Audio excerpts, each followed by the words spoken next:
গাড়িটা নিয়ে আসলাম, কিছুক্ষণ আগেও পড়ে গেছি। সামনের চাকার বেয়ারিং দমায় রাখা হচ্ছে। ভালো থাকবে।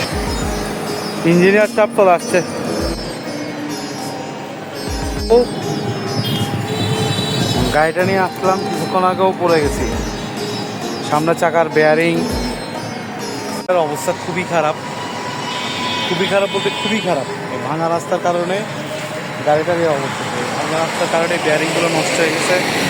রেপারটা আমি চেঞ্জ করছি সর্বোচ্চ 4 মাস হবে। 4 মাসের মধ্যে নষ্ট হয়ে গেছে। তো চিন্তা করলাম আমি এখান থেকে যাব না, আমি এখানেই যেহেতু আবারও পড়ছি, এই নিয়ে 2বার পড়লাম, আমি এখনই জিনিসটা চেঞ্জ করবো। আমি দাঁড়াইলাম আলম ভাইয়ের গ্যারেজে জাহাঙ্গীর ভাইকে ফোন করছি। জাহাঙ্গীর ভাই আসতেছে। আমার এইটার সমস্যার সমাধান আমি এখনই করব।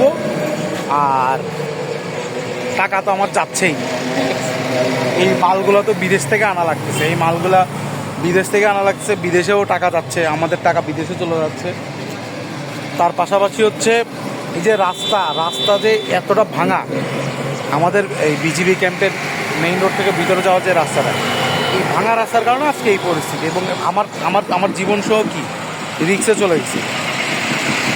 তো বিষয়টা হচ্ছে এটাই,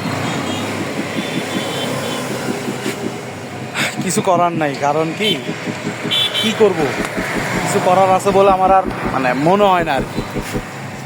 এখন ওই ভাঙা রাস্তায় এই দুর্নীতি এই এগুলো নিয়েই চলতে হবে। কারণ আমরা জীবনে ঠিক হইতে পারবো না। আমাদের পকেটের টাকা, যারা টাকা কামাচ্ছে পকেটের টাকা এইভাবেই খরচ হবে। এবং যারা দুর্নীতি করছে তারা দুর্নীতি করে কিছু টাকা পাচ্ছে, বাকি টাকা সব বিদেশে পাচার হচ্ছে। এভাবে আমাদের দেশটারে দমায় রাখা হচ্ছে। ভালো থাকবে। চলে আসছে ইঞ্জিনিয়ার চাপ চলে আসছে। অপারেশন চলে।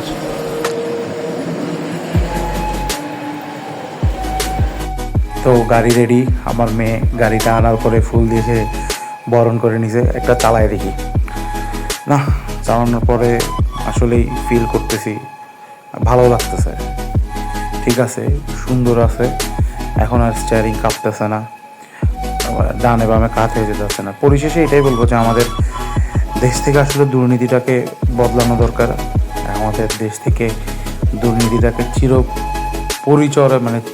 চিরপরিসরে এটাকে কেটে ফেলা দরকার। এটা ছাড়া আর কোনো বিকল্প নেই। কারণ হচ্ছে এটাই একমাত্র উপায় ভালোভাবে বেঁচে থাকার। সবাই ভালো থাকবেন। আসসালামু আলাইকুম।